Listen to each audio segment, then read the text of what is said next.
Welcome to the deep dive. Today, we are really tearing into the practical side of API security standards. This isn't, high-level theory. This is the checklist. It's what you need to audit, what you need to fix, and what you need to implement, like right now, to stop a breach. Exactly. And that's the mission today, right? To give you specific, actionable steps. We're focusing on two of the biggest areas where we see security systems just implode. First, how you turn those huge mountains of internal log data into actual proactive threat intelligence.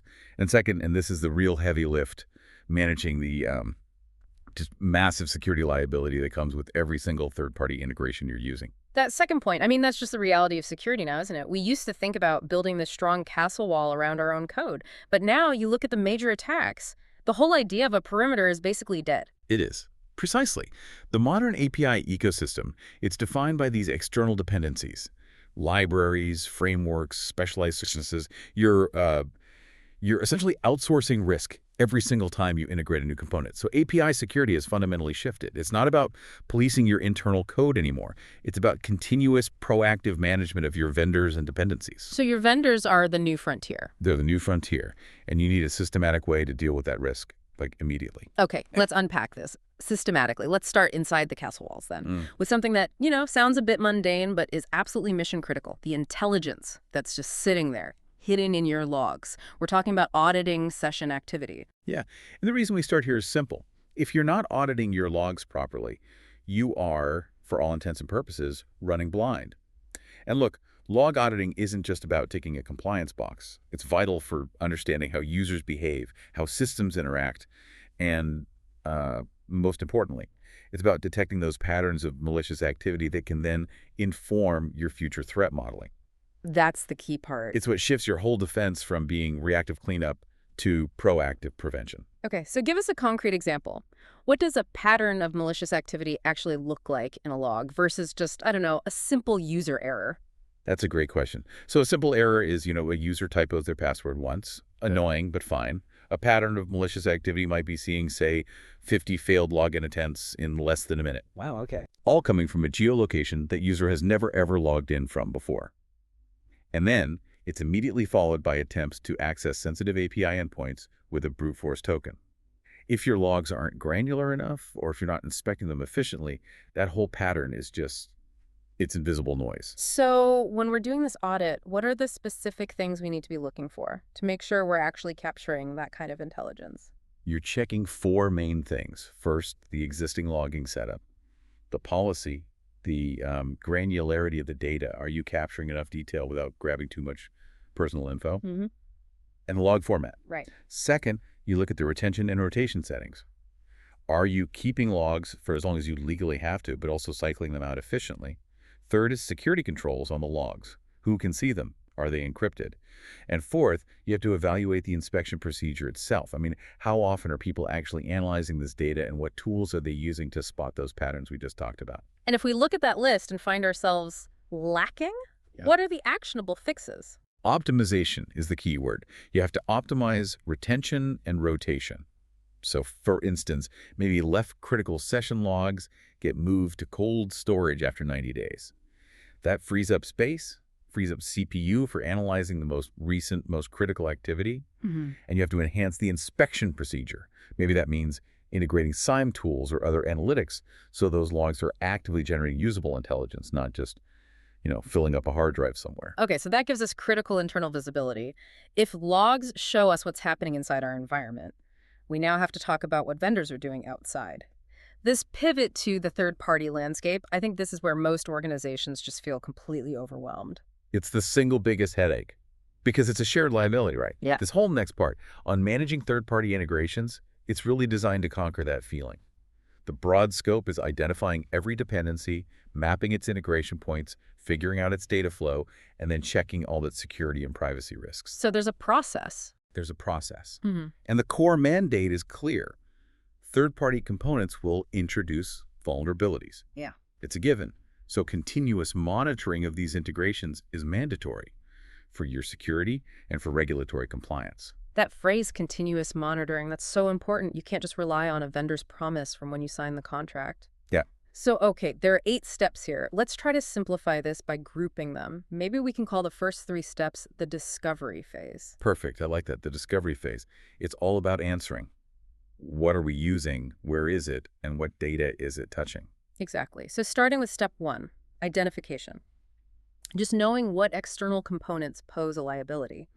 During an audit, how do you prove you know what you're using? You can, review existing documentation, sure, but you have to get into the source code to identify the actual libraries and frameworks. You check config files, and crucially, you use dependency management tools. But here's the thing. A manual inventory is obsolete the second you finish it. The critical remediation is implementing a solution to automate that inventory task.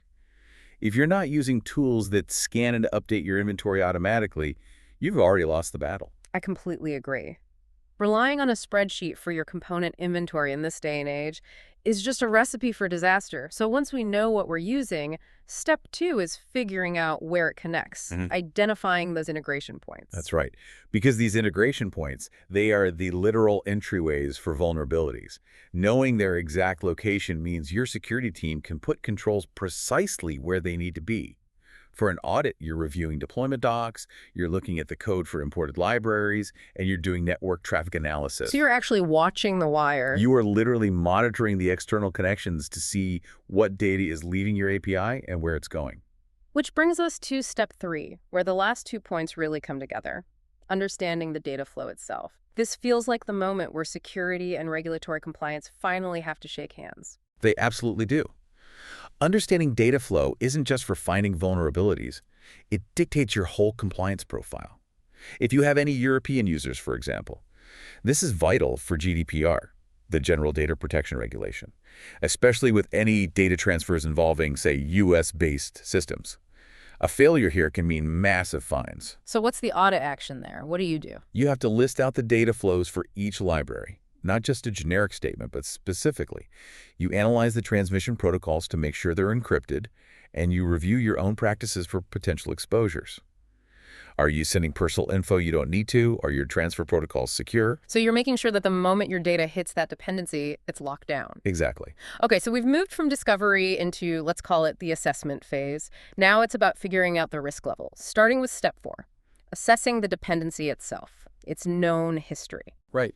Here we're looking at known and past vulnerabilities. You take the versions of the libraries you found and you cross-reference them with public databases. The big one is the NVD, the National Vulnerability Database. You're looking for known CVEs, common vulnerabilities, and exposures. It gives you a security report card on that component. And then step 5 makes a really critical distinction. We've checked them, the vendor, the component, now we have to check us. Identifying risks within our own integration. Yes, this is the it's not them, it's you step. Right. You could have a perfectly secure, trusted third-party service, but if you integrate it incorrectly or misconfigure it on your end, it can leak data. Maybe you pass an API key in an insecure way, or you mismanaged authorization scopes. That seems like such an easy thing to overlook when you're just rushing to get a feature out the door. How do you make sure this assessment becomes routine? The remediation is to build this assessment process right into your development lifecycle, your FDLC. You use static code analysis tools, you do source code reviews. It can't be something you check once a year. It has to get caught in the pull request before that code ever ships. You have to operationalize it. Okay, next is step 6, which deals with compliance and regulatory risks. This sounds like one for the legal team. It should be their favorite because this is about avoiding massive legal trouble. The regulatory risks depend entirely on how that third party handles the data you're sending them. So this process ensures your dependencies align with regulations. And the key fix here is having robust contractual agreements with your vendors. They have to clearly outline compliance obligations, where data is stored, and who is responsible if there's a breach. That paperwork is critical. Which leads right into step 7, the last part of the assessment phase. Reviewing the third-party providers themselves. This is the due diligence you do before you sign anything. Yes, you have to assess their security practices, their reliability, their reputation before you engage. That means doing security assessments, reading customer reviews, looking at industry reports, and deeply reviewing their SLAs, their service level agreements, to see their commitment to uptime and security response. So don't just take their word for it. Never. You verify. Assess their security posture yourself or have a trusted third party do it. Okay, we've hit the home stretch, we've discovered the problem, we've assessed the risk. The final stage is the action phase. This wraps up with step 8, developing mitigation strategies. Once a risk is found, what are our options? Well, based on the severity, you have four basic options: risk acceptance, risk avoidance, risk transfer, or risk mitigation. Avoidance might mean just not using a high-risk vendor at all. Transfer usually involves moving liability through insurance or through those strong contracts we just discussed. And what does active remediation, the mitigation part, look like in practice? It means actually implementing the fixes, applying patches and updates, configuring new security controls, maybe even re-engineering the integration. And crucially, it means having robust incident response procedures. If something does go wrong, you need a clear, documented plan. Who talks to who shuts down the connection, who starts the forensics. You have to minimize the impact immediately.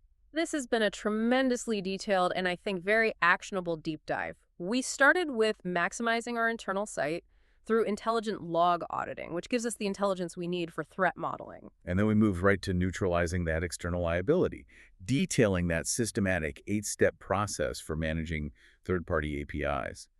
I think the critical takeaway for everyone is that dependency management is not a one-time project. It's a continuous, documented workflow. Implementing those remediation measures immediately, patching vulnerabilities, setting up clear incident response procedures, those are the non-negotiable actions that will fundamentally reduce your risk of being exploited. Absolutely. And as we finish up, let's leave you with one final thought to consider. We talked about the 4 approaches for managing risk: acceptance, avoidance, transfer, and reduction. Now imagine you have a high-risk vendor that you cannot avoid.